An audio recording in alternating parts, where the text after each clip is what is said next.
Jackie Speier, and to my left is Congresswoman Barbara Lee. We're going to do a press availability to begin this hearing, and then for the next 3 hours, we will be here to hear each and every one of you speak about. Are you not hearing us in the back? You are not. Turn it up. All right. Is that better? I'm hard of hearing, so. Can you hear us now? All right, you can hear us. You got a hearing aid? Turn it up a little bit.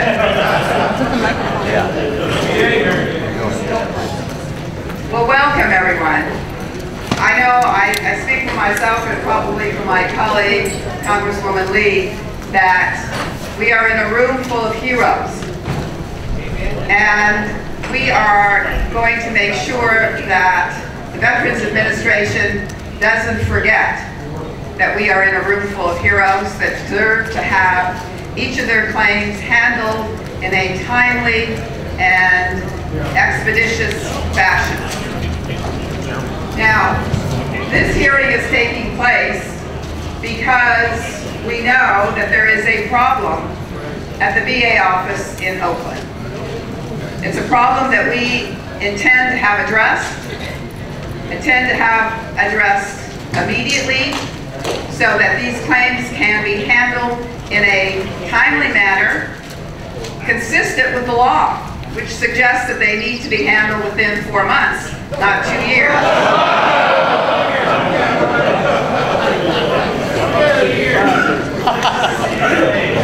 So, we are going to be joined here today by the Oakland Director, Doug Bragg, and the Regional Director, Willie Clark. Now, as many of you already know, we've already started the appointment process whereby each of you is going to have an opportunity to talk directly with a claims adjudicator to make sure that your claims are handled swiftly. Now, this is going to be a long day, a long afternoon, but as I said, we will be here to hear all of you.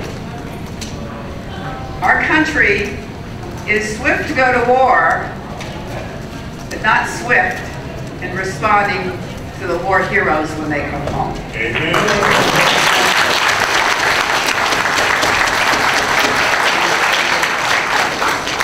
And this is a problem that the Congress of the United States has got to take more seriously than it has in the past. So I'm going to now have my great colleague from Oakland, who has been in the Congress now for 14 years. We served in the state legislature together a number of years before that, but she has been steadfast in her commitment to her constituents and to veterans as well. Please welcome Congresswoman Barbara Lee.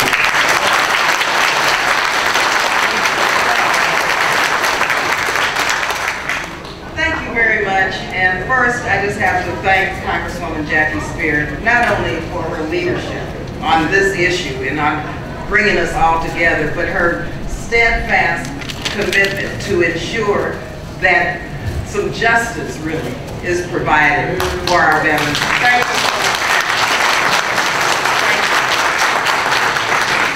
Secondly, let me just say, I am the daughter of a veteran who served in 2 wars. And I have to thank you for your service and honor you today and say that this is an outrage that should have never happened. And this is a moral imperative that we must address. Here in the Bay Area, you know, we have a habit, thanks to Congresswoman Speier and our Northern California delegation, of not only talking, but listening and fixing it. And this is what today is all about.